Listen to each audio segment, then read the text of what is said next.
Good morning everyone.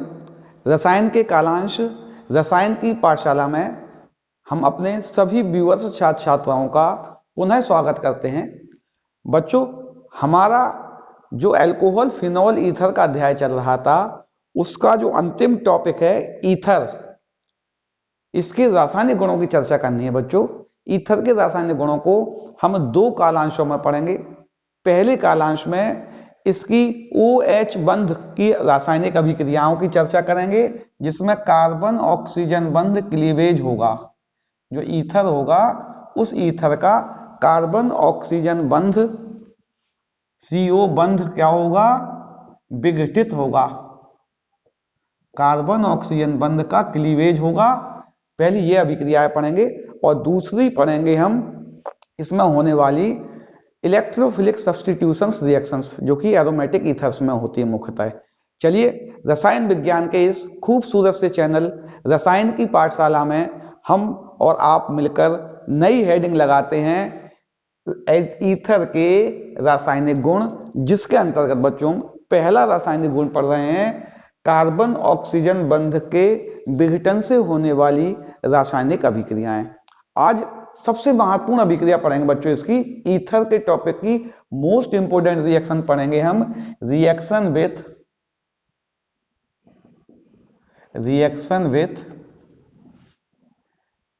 HX, यानी कि halogen acids.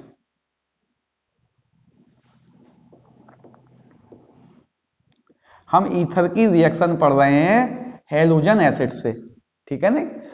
ये बहुत फेमस रिएक्शन है बच्चों। इसमें बहुत सी कंडीशंस आती हैं, सभी कंडीशंस की व्याख्या की जाएगी। हो सकता है यह रिएक्शन ही 40-45 से 50 मिनट भी चल सकती है, पूरी व्याख्या की जाएगी। एक प्रश्न आने की संभावना बहुत अधिक है बच्चों। ये जो रिएक्शन है, क्योंकि इसके कई एग्जाम्पल्स बनते हैं और कोई ना कोई एक एग्जाम्पल्स आ जाता है अलग अलग कंडीशंस में। इनमें कौन कौन सी कंडीशंस पढ़ेंगे हम, कौन कौन सी कंडीशन पढ़ेंगे हम, पहले हम देखें। पहले केस में हम क्या कर सकते हैं, जो केस फर्स्ट होगा हमारे ईथर होगा सममित ईथर। कौन सा भाई? सममित ईथर। यदि हमारा ईथर सममित है, क्या कह रहा हूं मैं, पहले मैं डायरेक्ट रिएक्शन लिखूंगा, पूरी केमिस्ट्री भी बताई जाएगी। यदि हमारा ईथर सममित है तब तो कोई ज्यादा सोचने की बात नहीं है। हमने एक सममित ईथर लिखा C2H5OC2H5 प्लस हमने एक हैलोजन एसिड्स लिख दिया HI, और जब हम इसकी रिएक्शन कराएंगे तो एक तरफ ये बंध कहीं से भी टूट जाए, एक तरफ H और एक तरफ I आ जाएगा और आपका काम हो जाएगा। यानी बनेगा C2H5OH प्लस H प्लस बनेगा C2H5I। यानी यहां से टूटा तो यहां पे आ गया OH, यहां पे आ गया I और यहां पे आ गया H, ठीक है ना। C2H5I C2H5OH बन गया। लेकिन केस सेकंड की बात करें हम, यदि हमारा ईथर कैसा है, असममित है, तब हमारी कहानी बच्चों बदल जाएगी। यहां कंडीशनें बहुत आने वाली हैं। असममित कई तरह का हो सकता है 1 डिग्री कार्बन वाला हो, 2 डिग्री कार्बन वाला हो, या 3 डिग्री कार्बन वाला हो। तीनों तरह के असममित ईथर हो सकते हैं। उनमें से एक डिग्री वाला भी हो सकता है, एक 2 डिग्री वाला भी हो सकता है, और एक 3 डिग्री वाला भी हो सकता है। हमने माना अभी हमारा असममित ईथर है, जिसमें जो दोनों कार्बन है CH2 CH3 और HBr की रिएक्शन हो रही है। अभी दोनों 1 डिग्री वाले कार्बन हैं। कैसे हैं भाई? 1 डिग्री वाले हमारे कार्बन एटम हैं। इन 1 डिग्री वाले कार्बन एटम की अभी आपको डायरेक्ट याद रखना है, जो मैकेनिज्म होती है वो SN2 होती है। इसकी हम चर्चा भी करेंगे बच्चों, इसकी व्याख्या भी की जाएगी, मैकेनिज्म भी जानकारी की जाएगी। अभी हम जो आपकी बोर्ड परीक्षाओं में आता है, जहां आपको सोचना है, डायरेक्ट वो प्रश्न बता रहे हैं, पूरी केमिस्ट्री की चर्चा भी की जाएगी। यदि हमारा असममित 1 डिग्री ईथर है तो वह SN2 मैकेनिज्म द्वारा इसकी क्रियाविधि होती है, क्रियाविधि की चर्चा भी करेंगे। उसमें जो नेगेटिव पार्ट है, यानी जो ब्रोमाइड आयन है, जो सब्स्टिट्यूशन करेगा न्यूक्लियोफिलिक सब्स्टिट्यूशन करेगा वह लेस हिंड्रेंस पे करेगा, अर्थात जहां एल्काइल ग्रुप कम होंगे वहां न्यूक्लियोफाइल जाएगा, यानी कि यहां जाएगा न्यूक्लियोफाइल, यानी क्या बनेगा CH3I और CH3CH2OH बनेगा। क्या कह रहा हूं मैं, 1 डिग्री है, 1 डिग्री होने पर क्या हो जाएगा, अगर ये 1 डिग्री है तो ये प्रोडक्ट बनेगा। अगर हमारा CH3OCH CH3CH3 अगर हमारा असम्मित ईथर 2 डिग्री है, अब HBr की रिएक्शन होती है, अब HBr की रिएक्शन होती है।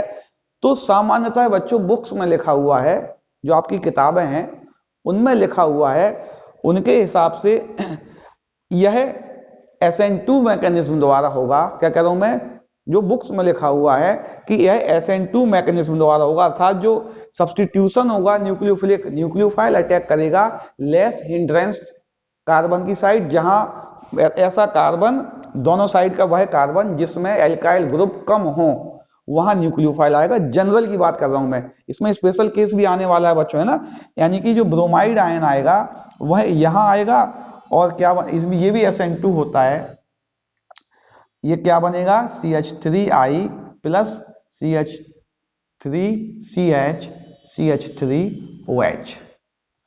लेकिन बच्चों यहां जो मैंने और भी आगे स्टडी की है इसकी, जो यह पाया कि अगर सॉल्वेंट बदल जाएगा, यदि सॉल्वेंट बदल जाएगा तो इसकी कहानी भी बदल जाएगी, अर्थात इसकी रिएक्शन SN1 और SN2 दोनों हो सकती हैं। बुक्स में नॉर्मली SN2 लिखा है, लेकिन मैं आपको जब इसकी पूरी स्टडी करवाऊंगा, पूरी केमिस्ट्री बताऊंगा, तो यह SN1 SN2 दोनों हो सकती हैं, दोनों तरह की रिएक्शन हो सकती हैं। वह डिपेंड करेगा आपके नेचर ऑफ सॉल्वेंट पर, सॉल्वेंट की प्रकृति पर डिपेंड करेगा, इसकी भी चर्चा की जाएगी। चलिए आगे देखें। यदि हमारा असम्मित ईथर, क्या कह रहा हूं मैं, असम्मित ईथर में एक कार्बन 3 डिग्री हो, कैसा हो भाई बच्चों, एक कार्बन 3 डिग्री आ जाए, CH3 CCH3 CH3 OCH3 और इसकी रिएक्शन HI से हो रही है, तब क्या होगा, यह जो रिएक्शन है बच्चों, यह रिएक्शन SN1 से होगी। किससे होगी भाई, SN1 से होगी।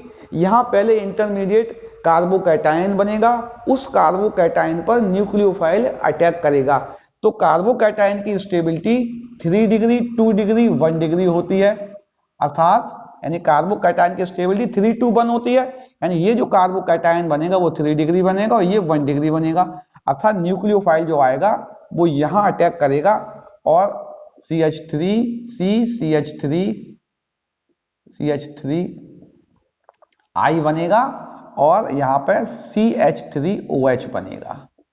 यानी कि अगर 3 डिग्री होगा तो कहानी बदल जाएगी, SN1 मैकेनिज्म होगी और SN1 मैकेनिज्म के कारण जो न्यूक्लियोफाइल का अटैक होगा वह 3 डिग्री पर होगा और 3 डिग्री पर होने के कारण हमारा जो प्रोडक्ट है वह इससे अलग हो गया। अब अभी यहां पे अलग बात हो रही थी, यहां पे दूसरी बात हो गई है। अगली कंडीशंस आती है, केस 2 हो गए ना, अब आता है केस 3। तीसरे केस की बात करते हैं। हमारा तीसरा केस क्या हो सकता है, हमारा एराइल एल्काइल ईथर हो। अगर कैसा हो भाई, यदि एराइल एल्काइल ईथर हो तो यह SN2 मैकेनिज्म द्वारा होती है, इसमें HI की रिएक्शन, अर्थात सामान्यतः आपको डायरेक्ट भी याद रख सकते हैं, यह एराइल एल्काइल ईथर है। अगर इस पर HBr की रिएक्शन हो रही है, नॉर्मली SN2 द्वारा होती है और SN2 द्वारा होने के कारण सामान्यतः ये एल्काइल ग्रुप में, क्या कह रहा हूं मैं, जो एल्काइल ग्रुप है इसमें न्यूक्लियोफाइल जोड़ता है, क्योंकि यहाँ हिंड्रेंस कम होता है, न्यूक्लियोफाइल यहाँ, यानी सामान्यतः फिनॉल बनेगा। क्या बनेगा भाई, और H यहाँ आ जाएगा, यानी क्या होगा C6H5OH plus CH3Br। SN2 mechanism द्वारा होती है और सामान्यतः ज्यादातर रिएक्शंस में फिनॉल बनता है। अब हम करें अगला केस, देखें केस चौथा। फोर्थ केस में क्या हो जाए, लिखा हो बेंजाइल एल्काइल ईथर। किसकी बात करें, बेंजाइल एल्काइल ईथर। ये जो मैकेनिज्म होती है यह SN1 होती है। कैसी होती है भाई, SN1 होती है। C6H5O CH, गलत लिखा है ना, बेंजाइल लिखना है ना, बेंजाइल लिखें, CH2O CH3। जब SN2 होती है, इसकी मैकेनिज्म SN1 होती तो इंटरमीडिएट कार्बोकैटायन बनेगा। एक तो ये कार्बोकैटायन बन सकता है, एक ये बन सकता है। ये वाला कार्बोकैटायन ज्यादा स्टेबल रहा होगा, इसकी भी चर्चा करेंगे बच्चों। यानी कि जो न्यूक्लियोफाइल आएगा वो यहां आके जुड़ेगा, यानी बनेगा क्या, CH2Br प्लस CH3OH। और एक और भी रिएक्शन होती है जिसमें डाई एराइल होते हैं। नॉर्मली बच्चों डाई एराइल ईथर में न्यूक्लियोफिलिक सब्स्टिट्यूशन रिएक्शंस नहीं होती है। तो आपको इन 5 केसों की चर्चा करनी है। पहली बात तो किसकी चर्चा करनी है, इन 5 केसों की चर्चा करनी है। सबकी केमिस्ट्री पढ़ना है। अभी आपको डायरेक्ट यूपी बोर्ड का काम हो गया आपका कि केस 1 में सिमेट्रिकल है तो एक तरफ I लगा दो, एक तरफ H लगा दो। न्यूक्लियोफाइल लगेगा एल्काइल पर, ऊपर लगेगा H। असम्मित होगा 1 डिग्री और 2 डिग्री में। इन जनरल जो आपके सिलेबस में आना है, बोर्ड परीक्षाओं में आना है, 1 डिग्री और 2 डिग्री में हेलोजन जो आएगा वो छोटे कार्बन पे आएगा। कौन से कार्बन पे आएगा, कम कार्बन वाली की साइड आएगा हेलोजन और हाइड्रोजन अधिक। यानी यहां हेलोजन कम, ये कम है, यहां हेलोजन, यहां भी कम ये है, यहां हेलोजन और दूसरे में हाइड्रोजन। अगर असम्मित 3 डिग्री है तो केस बदल जाएगा, ज्यादा वाले पे हेलोजन और कम वाले पे हाइड्रोजन आएगा। अगर एराइल है तो हाइड्रोजन सामान्यतः है फिनॉल बनाता है, और अगर बेंजाइल है, बेंजाइल एल्काइल ईथर है तो हमारा बेंजाइल की तरफ हेलोजन आता है और एल्काइल की तरफ हाइड्रोजन आता है। और अगर डाई एराइल ईथर है तो वहां न्यूक्लियोफिलिक सब्स्टिट्यूशन नहीं होता है। ये सामान्य बात हो गई बच्चों आपकी। इनकी पूरी केमिस्ट्री की चर्चा करते हैं, इसको नोट कर लो पहले। चलिए सभी केसों की केमिस्ट्री विस्तार से समझने का प्रयास करते हैं। पहला केस तो बच्चों सम्मित ईथर का था, जिसमें आप H और I कहीं भी जोड़ सकते थे, इसमें कोई केमिस्ट्री की आवश्यकता नहीं है। केस दूसरा, कहानी केस नंबर 2 से चालू होती है, जब हमारा ईथर अनसिमेट्रिकल आ जाता है, जिसके दोनों पक्षों में कार्बनों की संख्याओं में अंतर हो। तब क्या होगा, हमने लिखा अभी हमारा असम्मित ईथर 1 डिग्री कार्बन वाला है। कैसा है बच्चों, 1 डिग्री कार्बन वाला है। तब क्या होगा, हम जानते थे कि यह रिएक्शन SN2 द्वारा हो रही थी। अभी हमने आपको जो बताया था, अर्थात कम हिंड्रेंस इसमें था तो न्यूक्लियोफाइल यहीं जुड़ेगा और CH3I बनेगा प्लस CH3CH2OH बनेगा। यह हमने पहला केस पढ़ा था। इसकी मैकेनिज्म की चर्चा करते हैं, इसकी क्रिया विधि की चर्चा करते हैं। यह कैसे हुआ।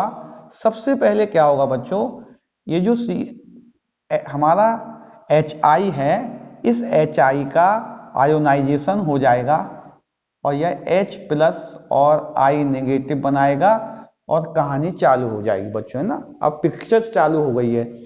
होगा क्या, यह I अटैक करेगा, यह जो H है, H क्या करेगा, H अटैक करेगा और यह चाहेगा कोई ऐसा सेंटर मिल जाए जहां इलेक्ट्रॉन दिख रहे हो, और इसे ऐसा सेंटर दिख जाएगा बच्चों। यह यहां इलेक्ट्रॉन डेंसिटी दिख रही है ज्यादा, H यहां आके, इस पर आके H अटैक करेगा और CH2 CH3 आके यहां पे जुड़ जाएगा। जब ऑक्सीजन के इलेक्ट्रॉन यूज हो गए तो इस ऑक्सीजन पर पॉजिटिव चार्ज आ जाएगा। क्या आ जाएगा, पॉजिटिव चार्ज आ जाएगा। यह पॉजिटिव रहना नहीं चाहता है बच्चों, ठीक है नहीं। जैसे ही न्यूक्लियोफाइल इसके पास आया, I नेगेटिव आया, ये पहला हो गया। सेकंड स्टेप में क्या होगा, जैसे ही न्यूक्लियोफाइल इसके पास आया, ये जो ऑक्सीजन है जिस पर पॉजिटिव चार्ज है, यह तुरंत एक्टिव हो जाएगा कि ऐसा क्यों क्यों ना इस न्यूक्लियोफाइल के लिए एक ऐसा स्थान जनरेट कर दें जहां न्यूक्लियोफाइल आके अटैक कर जाए। और यह इस रिएक्शन का आरडीएस भी होता है बच्चों। क्या होता है? यह इस रिएक्शन का आरडीएस होता है। दोनों ही बातें एक साथ होनी है। ऑक्सीजन चाहता है कि न्यूक्लियोफाइल को अटैक करने के लिए हम एक स्पेस दे दें, एक स्थान दे दें। न्यूक्लियोफाइल जब आएगा बच्चों, वहां से आए, वो यहां से भी आ सकता था आई नेगेटिव, और यहां से भी आ सकता था आई नेगेटिव, लेकिन यहां से आना उसे आसान है। क्यों आसान है? क्योंकि यहां पे हिंड्रेंस कम है। क्या है भाई? यहां पे क्या है? हिंड्रेंस कम है, भीड़ कम है। यहां पे एक एल्काइल ग्रुप ज्यादा होने के कारण भीड़ ज्यादा है, तो ये वहां आएगा जहां हिंड्रेंस कम होगा, अर्थात आई यहां बॉन्ड बनाएगा धीरे धीरे धीरे करके, और ये वाला बॉन्ड वीक होता जाएगा, और एक स्थिति ऐसी आएगी कि ये बॉन्ड ब्रेक हो जाएगा और आई यहां के जुड़ जाएगा। यानी क्या बनेगा? CH3I प्लस CH2OH बनेगा। यानी कि मिथाइल आयोडाइड और इथेनॉल बनेगा। इथाइल आयोडाइड क्यों नहीं बना, कोई आपसे कहेगा? क्योंकि यहां हिंड्रेंस ज्यादा था, यहां एक ग्रुप एल्काइल ज्यादा था, हाइड्रोजन भी रहे होंगे उसके, भीड़ ज्यादा थी यहां भीड़ कम थी, तो यही आयोडाइड आके जुड़ेगा और प्रोडक्ट बनाएगा। अर्थात मैकेनिज्म में क्या हो गया, जो रिएक्टिविटी हुई, रेट ऑफ रिएक्शन जो होगी वो प्रोपोर्शनल होगी हिंड्रेंस के, किसके? हिंड्रेंस के प्रोपोर्शनल होगी। मतलब जहां हिंड्रेंस ज्यादा होगा वहां रेट ऑफ रिएक्शन कम होगी।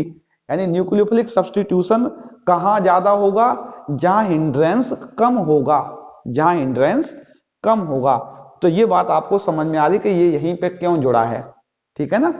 अब हम समझते हैं हमारे 3 डिग्री कार्बोकैटायन की कहानी। 3 डिग्री कार्बन की कहानी क्या रही है, इस बात को हम समझने का प्रयास करते हैं। थोड़ा यहां मिटा दे, जगह बना ले।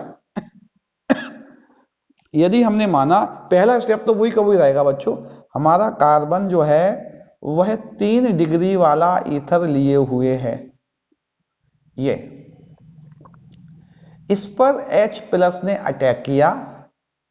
इस पर क्या होगा बच्चों? H प्लस ने अटैक किया, और पहला स्टेप तो सेम रहेगा। ये जो H प्लस है तुरंत वहां जाके ऐड हो जाएगा जहां इलेक्ट्रॉन उसे दिख रहा है, और यहां उसे इलेक्ट्रॉन दिख रहा था, और H प्लस यहां जाके ऐड हो गया, ठीक है नहीं। फिर वही बात आई, क्योंकि यहां ये इसको प्रेरित कर रहे हैं। यहां चूंकि कार्बन 3 डिग्री है, बहुत स्टेबल कार्बन होता है 3 डिग्री कार्बोकैटायन अगर बनेगा। ऑक्सीजन यहां बहुत अधिक इलेक्ट्रोनेगेटिव हो गया, इसकी इलेक्ट्रोनेगेटिविटी पॉजिटिव चार्ज आने के कारण बढ़ गई।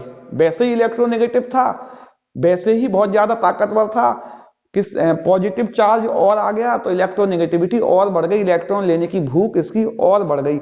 ये चाहता है कहीं ना कहीं से इलेक्ट्रॉन मिल जाए। अभी तक तो ठीक था, ये पॉजिटिव था, ये 1 डिग्री था, इतना ज्यादा दिक्कत नहीं थी इसको, लेकिन इसे बाद में बगल में दिख रहा है कि बहुत कमजोर व्यक्ति दिख रहा है, इसको अगर पॉजिटिव चार्ज दे दे, इससे तो पॉजिटिव चार्ज में मजा आता है, तो ये अपना पॉजिटिव चार्ज तुरंत यहां शिफ्ट कर देगा, क्योंकि ये कार्बोकैटायन 3 डिग्री है। और ये तुरंत क्या करेगा, CH3OH निकाल देगा, CH3OH के रूप में निकल जाएगा, और अपना ये पॉजिटिव चार्ज है वो इस कार्बन पर शिफ्ट कर देगा, और CH3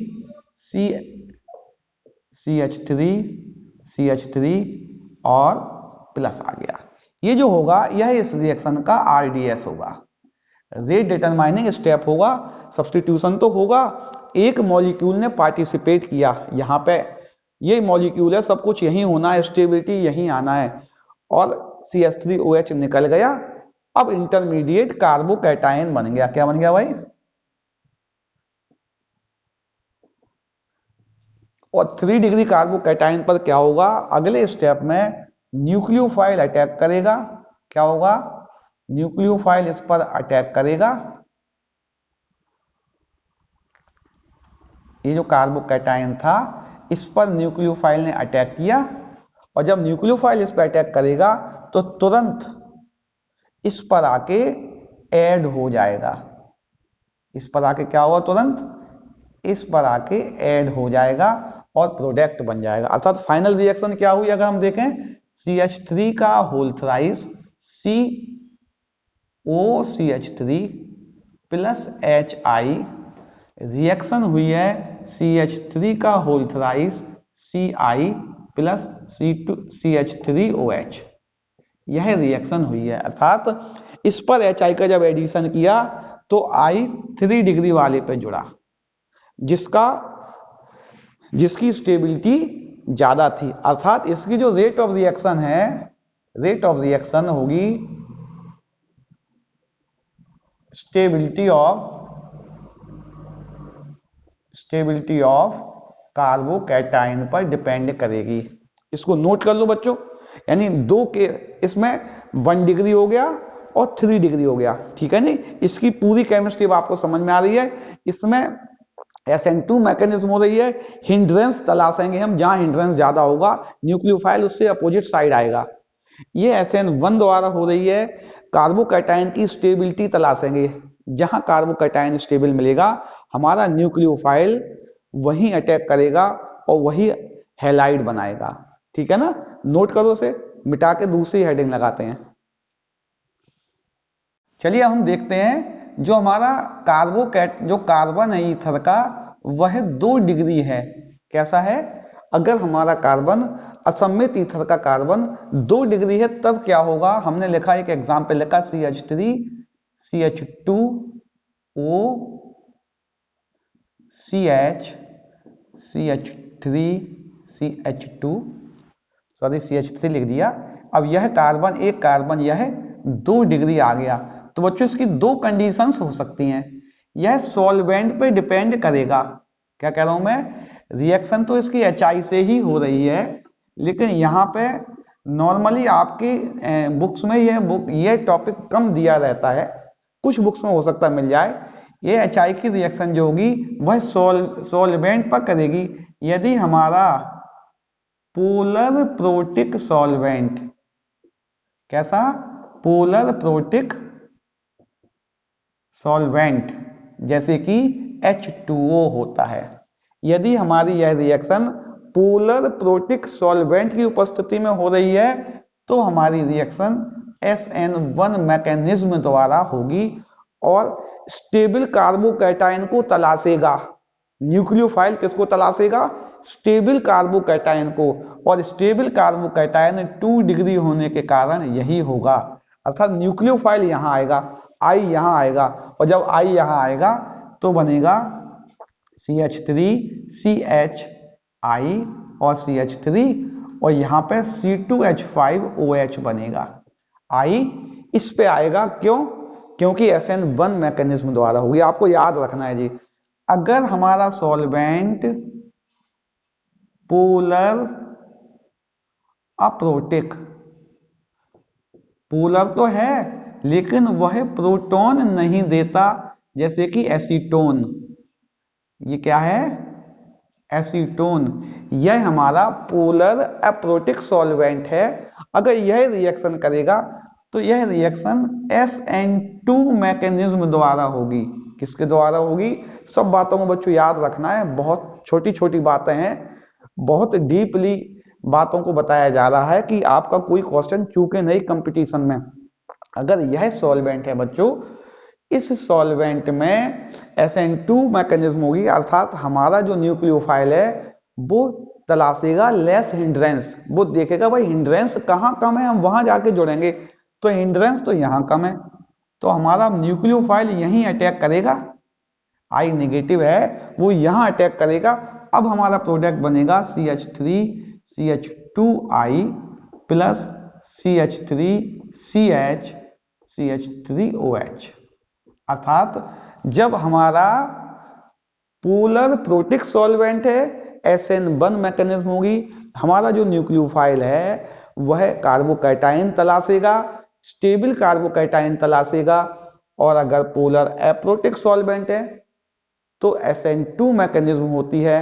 हमारा न्यूक्लियोफाइल जो है वह हिंड्रेंस को देखेगा, हिंड्रेंस ज्यादा जहां होगा वहां नहीं जाएगा, कम हिंड्रेंस पे जाएगा।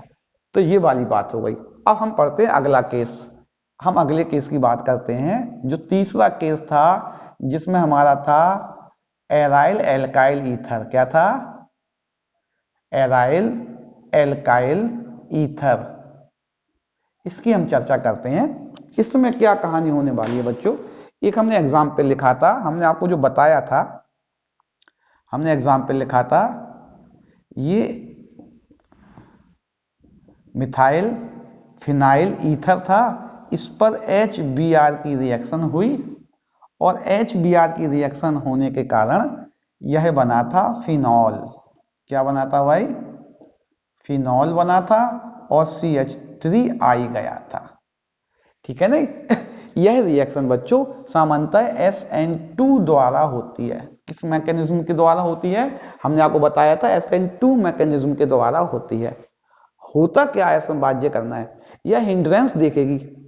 तो हिंड्रेंस तो दिख ही रहा है, यहाँ ज्यादा है, बल्कि ग्रुप दिख रहा है। एक दो बात और भी है बच्चों इसमें, एक बात और भी है कि ये जो फिनाइल का ऑक्सीजन होता है, जो ऑक्सीजन इससे जुड़ा हुआ है, हम जानते हैं ऑक्सीजन जो होता है अच्छा एक्टिवेटिंग ग्रुप होता है, अपने इलेक्ट्रॉन को बेंजीन रिंग में देने का प्रयास करता है। और जब बेंजीन रिंग में इलेक्ट्रॉन जाएंगे, जब बेंजीन रिंग में इलेक्ट्रॉन जाएंगे, ये हमने रेजोनेंस में पढ़ा हुआ था कि इसमें पार्शियली डबल बॉन्ड का करेक्टर आ जाएगा। किसमें? इस ऑक्सीजन में निगेटिव चार्ज है, एक्टिवेटिंग ग्रुप है, अपने इलेक्ट्रॉन बेंजीन रिंग में दे सकता है, और बेंजीन रिंग में देने के कारण इसमें पार्शियली क्या आ जाएगा? डबल बॉन्ड करेक्टर आ जाएगा, आंशिक द्विबंध इसमें उत्पन्न हो जाएगा फिनॉल के बेंजीन रिंग के रेजोनेंस के कारण। इसलिए ये तो इसको छोड़ेगा नहीं। जब न्यूक्लियोफाइल अटैक करेगा, न्यूक्लियोफाइल यहाँ आएगा, जब आई नेगेटिव यहाँ अटैक करेगा, तो ये ऑक्सीजन तो अपने सेंटर बेंजीन इसको आसानी से छोड़ेगा नहीं, क्योंकि इसमें बढ़िया सा रेजोनेंस होता है, पार्शियली डबल बॉन्ड का करेक्टर आ जाता है। तो ये जब न्यूक्लियोफाइल देखेगा, ये तो अपने सेंटर को छोड़ ही नहीं रहा है, तो न्यूक्लियोफाइल इस मिथाइल पर अटैक करेगा और मिथाइल आयोडाइड निकालेगा। तो प्रश्न ये भी आता है कि इसमें यही क्यों निकल रहा है? क्योंकि इसमें पार्शियली डबल बॉन्ड आ जाता है रेजोनेंस के कारण। जब रेजोनेंस होता है, फिर ये ऑक्सीजन अपने इलेक्ट्रॉन बेंजीन रिंग में घुमा देता है, उतने समय के लिए इसमें पार्शियली डबल बॉन्ड आ जाता है, जो इसको एक्स्ट्रा स्टेबिलिटी देता है, और ये चाहता है कि बेंजीन चाहता है कि ऑक्सीजन हमसे छोड़ के ना जाए। इसमें हम जानते भी न्यूक्लियोफिलिक सब्स्टिट्यूशन आसानी से नहीं होता है बेंजीन में, तो ये छोड़ेगा ही नहीं, यानी कि यहां सब्स्टिट्यूशन होगा, और यहां होने के कारण हमेशा फिनॉल ही बनेगा। क्या बनेगा? हमेशा फिनॉल ही बनेगा। अब हम अगले केस की बात करते हैं, चौथे केस की बात करते हैं। हमने लिखा बेंजाइल और alkyl ether. Benzyl alkyl ether की हम चर्चा करें। ये हमने बेंजाइल ईथर लिखा, ये बेंजाइल है, और यहां एक एल्काइल भी जुड़ा हुआ है, और इसकी रिएक्शन HI से हो रही है। यह रिएक्शन SN1 द्वारा होती है, अर्थात इंटरमीडिएट कार्बोकैटायन बनेगा। तो हमने तो अभी डायरेक्ट बता दिया था आपको कि यह रिएक्शन इस क्रम में होती है, CH2I प्लस CH3OH। लेकिन ऐसा क्यों होता है, इसकी मैकेनिज्म देखते हैं, इसकी मैकेनिज्म की चर्चा करते हैं। ऐसा क्यों हुआ? पहले क्या होगा, यहां से HI निकलेगा, H प्लस I नेगेटिव आएगा, H ने अटैक किया भाई, हाइड्रोजन आयन ने अटैक किया। चलिए देखते हैं हाइड्रोजन आयन ने अटैक किया तब, OCH3, O नहीं है बेटा, पहले यहाँ पे CH2 भी आ गया ना बीच में, कहानी तो वहीं से चालू हो रही है, CH2O CH3। यहाँ पर H प्लस ने अटैक किया, और हमें दिख भी रहा है कि इस सेंटर पे आके वो जुड़ गया। कहाँ जुड़ गया? H प्लस आके यहाँ जुड़ गया, जहां इलेक्ट्रॉन ज्यादा दिख रहे हैं वहां पे इसको CH2O CH3H जुड़ गया, और यहाँ पॉजिटिव चार्ज आ गया। अब ये दो जगह से ब्रेक हो सकता है, यहां से भी हो सकता है, बेंजाइल अल्कोहल बन सकता है। जब ये निकलेगा तो कार्बोकैटायन बनेगा CH3, और अगर यहां से ब्रेक हुआ तो हमारा कार्बोकैटायन बनेगा बेंजाइल कार्बोकैटायन बनेगा CH2+। अब आपको इन दोनों में से एक कार्बोकैटायन को चूज करना है, कौन सा कार्बोकैटायन ज्यादा अच्छा है। इनको या तो यहां से ब्रेक हो सकता था, ये यहां से ब्रेक हो सकता था। हमने पहले भी देखा था बच्चों, ये इसका RDS भी होता है, RDS आगे वाला होगा। अच्छा, हमने पहले देखा था कि जिस कार्बोकैटायन की स्टेबिलिटी ज्यादा होगी वहां रेट ऑफ रिएक्शन ज्यादा होगी। तो यहां जो कार्बोकैटायन है, बेंजीन में रेजोनेंस अच्छा होता है और इसके इलेक्ट्रॉन्स आगे बढ़ते जाएंगे और यह इसका चार्ज ज्यादा डिस्पर्स होगा। जो कार्बोकैटायन बेंजीन से जुड़ा होगा उसमें रेजोनेंस ज्यादा होगा। ठीक है, नहीं, कॉन्जुगेशन भी है सिग्मा पाई बॉन्ड का, कॉन्जुगेशन के कारण रेजोनेटिंग स्ट्रक्चर ज्यादा बनेंगे, स्टेबिलिटी ज्यादा होगी, अर्थात यह मोर स्टेबल होता है। कैसा होता है? यह मोर स्टेबल होता है, यह ज्यादा स्टेबल होता है। तो न्यूक्लियोफाइल यहीं अटैक करेगा, I नेगेटिव कहां अटैक करेगा? यहां अटैक करेगा न्यूक्लियोफाइल, यानी यहां होगा क्या सेकंड स्टेप में? ये जो कार्बोकैटायन है, मैं यहां अलग से लिख रहा हूं, आप वहीं लिख सकते हैं ना, CH2O CH3, ये है ना, यानी यहां से ये ब्रेक होगा और ब्रेक होकर ये वाला कार्बोकैटायन बनाएगा। कौन सा वाला? CH2 बेंजाइल कार्बोकैटायन बनाएगा, CH3OH निकल जाएगा और इस बेंजाइल कार्बोकैटायन पर न्यूक्लियोफाइल अटैक करेगा तो बेंजाइल आयोडाइड बन जाएगा। क्या बन जाएगा भाई? बेंजाइल आयोडाइड का प्रोडक्ट बन जाएगा। तो ये आपको क्लियर है कि अगर एल्काइल एराइल ईथर हो तो आपको डायरेक्ट भी याद रख सकते हैं, एल्काइल बेंजाइल ईथर हो तो न्यूक्लियोफाइल हमेशा बेंजाइल पे अटैक करता है, क्योंकि SN1 मैकेनिज्म के कारण बेंजाइल कार्बोकैटायन ज्यादा स्टेबल होता है। इसको नोट करो, एक दो बातें और भी बताते हैं इसके संबंध में। चलिए हम अगली बात करते हैं, पांचवा हम केस देखते हैं कि हमारा डाई एराइल ईथर है। क्या है भाई? डाई एराइल ईथर है। तब क्या होगा? जैसे हम लिख रहे हैं C6H5O C6H5 और यहां HI आया और ये न्यूक्लियोफाइल इस पर अटैक करेगा, I नेगेटिव। तब क्या होगा? अब बच्चों दोनों तरफ फिनाइल ग्रुप हैं और दोनों फिनाइल ग्रुप से ऑक्सीजन जुड़ा हुआ है। हम जानते हैं फिनाइल ग्रुप में रेजोनेंस होता है और जब रेजोनेंस होता है तो ये फिनाइल का ऑक्सीजन है, इसमें पार्शियली डबल बॉन्ड आ जाएगा। क्या आ जाएगा भाई? पार्शियली डबल बॉन्ड आ जाएगा। अर्थात कोई भी फिनाइल ग्रुप ऑक्सीजन को छोड़ना नहीं चाहेगा, कोई भी फिनाइल ग्रुप ऑक्सीजन को छोड़ना नहीं चाहेगा। तब क्या होगा? तब यह इस पर अटैक कर ही नहीं पाएगा। ये जो न्यूक्लियोफाइल है वह इस पर अटैक कर ही नहीं पाएगा, अर्थात इसमें न्यूक्लियोफिलिक सब्स्टिट्यूशन रिएक्शंस पॉसिबल नहीं है, अर्थात इसमें कोई भी रिएक्शन नहीं होगी, कोई भी रिएक्शन नहीं होगी, इसमें कोई रिएक्शन नहीं होगी। ठीक है ना? ये बात भी आपको समझ में आ रही है कि अगर डाई एराइल ईथर होगा वह HI से कोई केमिकल रिएक्शन नहीं करेगा, यहां कोई रिएक्शन नहीं होगी। क्यों नहीं होगी? क्योंकि इसमें रेजोनेंस के कारण इस बेंजीन के कार्बन और इस ऑक्सीजन में पार्शियली डबल बॉन्ड कैरेक्टर आ जाएगा और यहां न्यूक्लियोफिलिक सब्स्टिट्यूशन की संभावना नहीं है। वैसे भी हम पहले भी पढ़ चुके हैं कि बेंजीन न्यूक्लियोफिलिक सब्स्टिट्यूशन नहीं देता है, वो तो एल्काइल ग्रुप आ रहा था, वहां हुआ जो कुछ हुआ, बेंजीन में कुछ भी नहीं हुआ अभी भी, पहली रिएक्शन में भी, तो रिएक्शन नहीं होगी। ये वाली सारे केस हो गए। अब एक स्पेशल आती है जब हमारी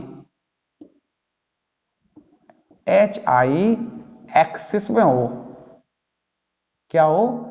HI अधिकता में हो तब क्या होगा? HI अधिकता में हो तो कौन सी रिएक्शन होगी?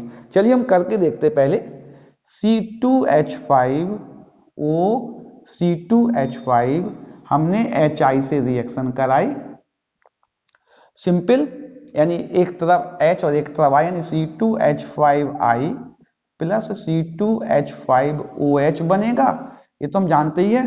अगर हमारा यह एक्सिस में है, अधिक मात्रा में है, तो यह अल्कोहल से पुनः रिएक्शन कर जाएगा, यह अल्कोहल से दोबारा रिएक्शन कर जाएगा और इसको भी एल्काइल आयोडाइड में बदल देगा और जल का मॉलिक्यूल निकलेगा। अगर हम इन दोनों को जोड़ दें तो अल्कोहल से अल्कोहल कैंसिल हो जाएगा और आएगा C2H5O C2H5 plus 2HI gives 2C2H5I plus H2O, अर्थात एल्काइल हैलाइड बनेगा। क्या बनेगा भाई? एल्काइल हैलाइड बनेगा। कब? जब HI अधिकता में होगी। ठीक है ना? डाईफिनाइल तो करेंगे नहीं, लेकिन ये किसकी बात हो गई है? डाई एल्काइल में,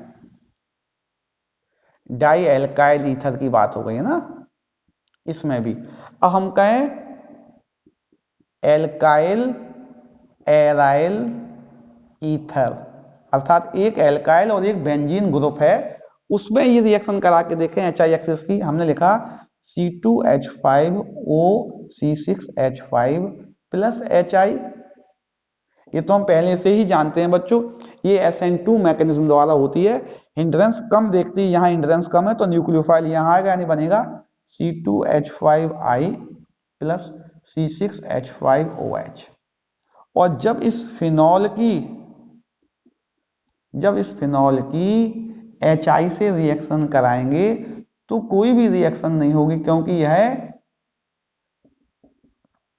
यह न्यूक्लियोफिलिक सब्स्टिट्यूशन रिएक्शंस नहीं देता है, यानी मिक्सचर ही मिलेगा इसमें। तो एल्काइल आयोडाइड और फिनॉल का मिक्सचर मिलेगा यहाँ तो। और यहाँ जब अधिकता में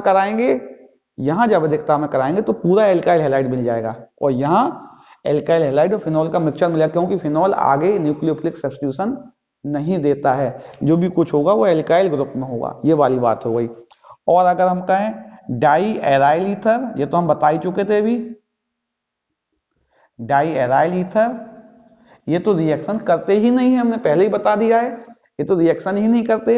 यानी क्या हो गया? अधिकता के साथ, HI की अधिकता के साथ डाई एल्काइल ईथर जब रिएक्शन करते हैं तो हमारा प्रोडक्ट एल्काइल हैलाइड बनता है।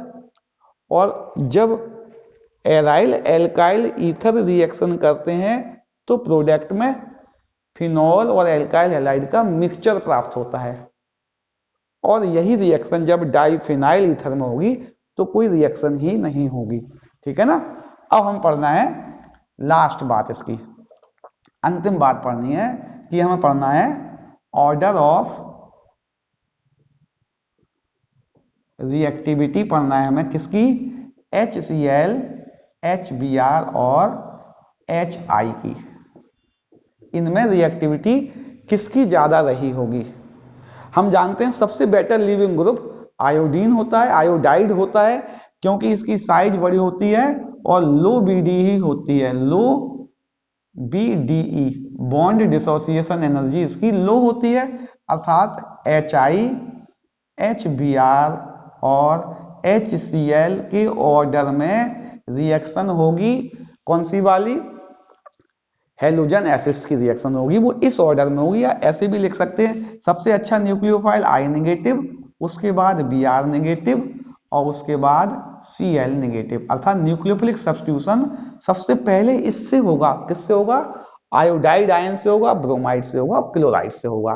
ठीक है नहीं बच्चों? ये ईथर के C सिंगल बॉन्ड, वो बॉन्ड को हेलोजन एसिड्स द्वारा क्लीवेज होने वाली रिएक्शन के पूरा कॉन्सेप्ट आपको समझ में आ गया होगा, मैं आशा कर रहा हूं, क्योंकि मैंने बहुत तरह से बता दिया इसको, सभी कॉन्सेप्ट इसके बता दिए हैं, बहुत सी रिएक्शंस हो गई इसमें। अगले कालांश में इसकी दूसरी रिएक्शन बच्चों, अच्छा एक रिएक्शन और रह गई भाई, यही समझ लेते हैं, छोटी सी रिएक्शन है, क्योंकि अगले कालांश तक हम नहीं जाएंगे। इसकी रिएक्शन यदि हम करवा दें, ऊपर लिख दे रहा हूं बच्चों में, यदि इसकी रिएक्शन हम करवा दें PCl5 से, ये भी COH बॉन्ड क्लीवेज की रिएक्शन है, छोटी सी रिएक्शन है, C2H5O C2H5 प्लस PCl5। ये क्या करता है? 2 Cl देता है बदले में एक O ले लेता है, ये O ले लेगा, एक Cl से एक Cl से दे देगा, क्या बनेगा 2C2H5Cl प्लस POCl3, है ना। एल्काइल हैलाइड बन जाएगा। PCl5 की रिएक्शन तो हमने कई बार पढ़ी है, एल्काइल हैलाइड बनाने की विधि भी है, ये हमने पहले पढ़ी हुई है ना। मैं आशा कर रहा हूं सारे कॉन्सेप्ट क्लियर हो गए होंगे। अगले कालांश में नई हेडिंग के साथ हम पुनः मिलेंगे।